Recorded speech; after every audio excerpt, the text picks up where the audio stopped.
This program is brought to you by Robinson's Land Corporation. Your dreams, our foundation.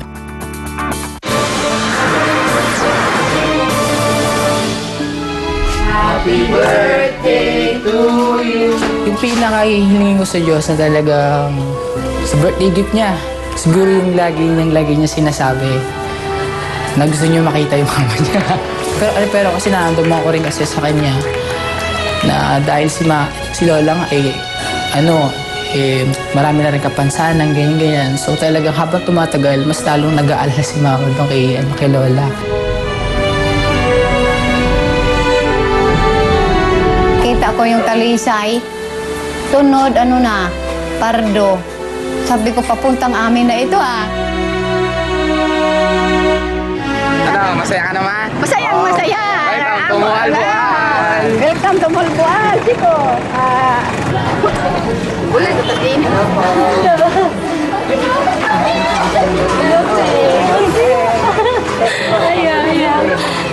Sobrang tagal na nung huli namin silang nakita.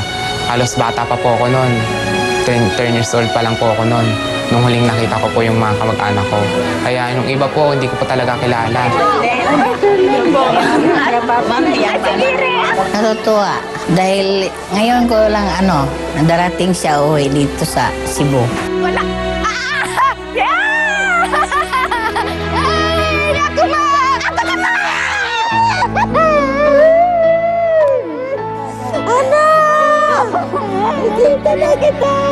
Hindi ko akalain na makita ko yung aking mahal na mama ngayon na araw na ito.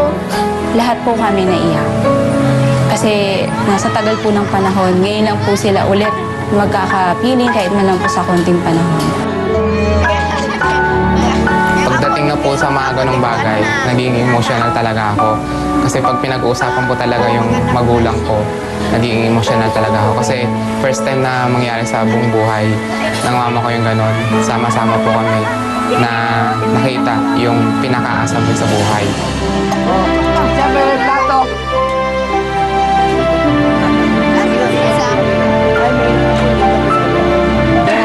Yung nagbihit ko sa peti ko, nagkita na kita ma. Tertigo ba na akong lipayan? Pasalamat yung kus Ginoo nga akong nakita na siya kay dugay na gayon tempo nga uwa na ko siya makita.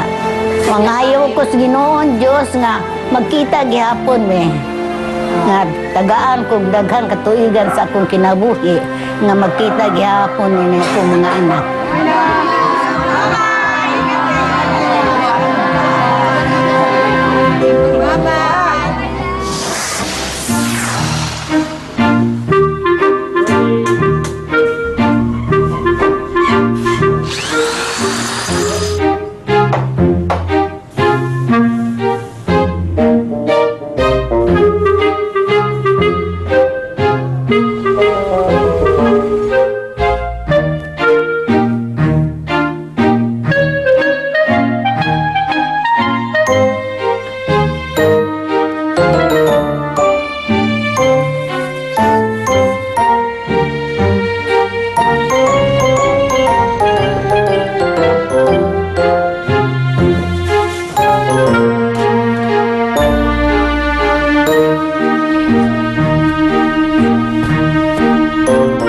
Dito sa particular na bahay na ito, kung meron bang issue na pwede ko sana palakihin, ay yun yung kama na obvious hindi magkakasya sa second floor dahil hindi naman siya nababaklas, isang buong kama siya at hindi siya kakasya doon sa hallway paakyat.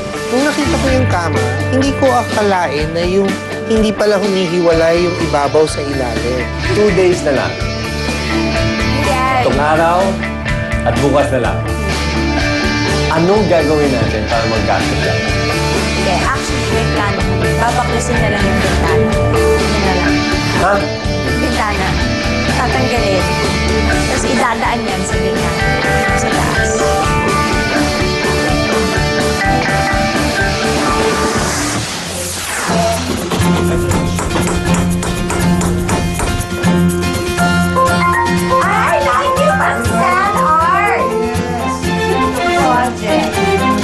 project. Yung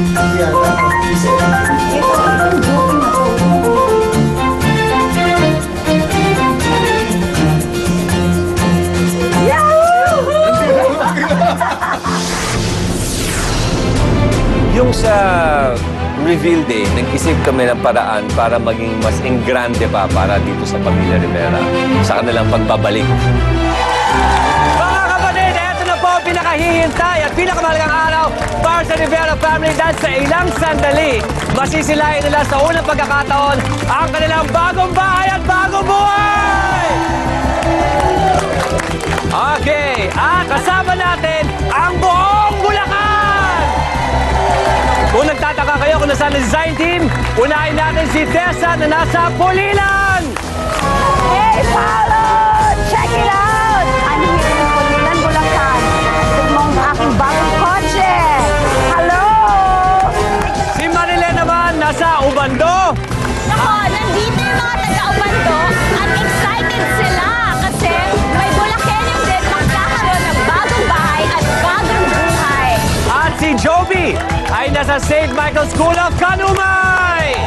Grabe, Paolo, dito sa St. Michael's School of Kanumay, pwede ko bang sabihin that this is Rolly's Day! Yeah! Okay, so Tessa, konting update naman dyan. Kamusta ang excitement?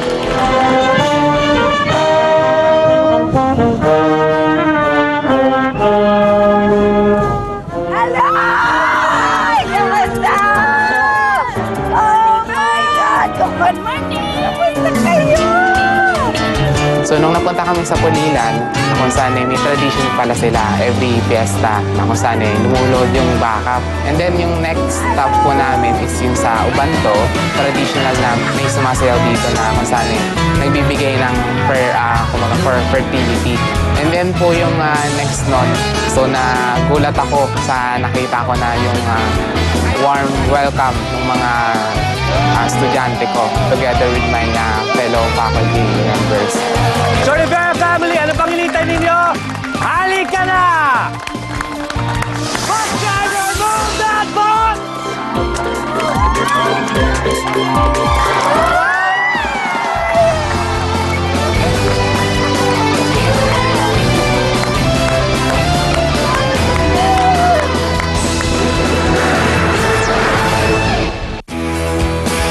Ang programang ito ay hatid sa inyo ng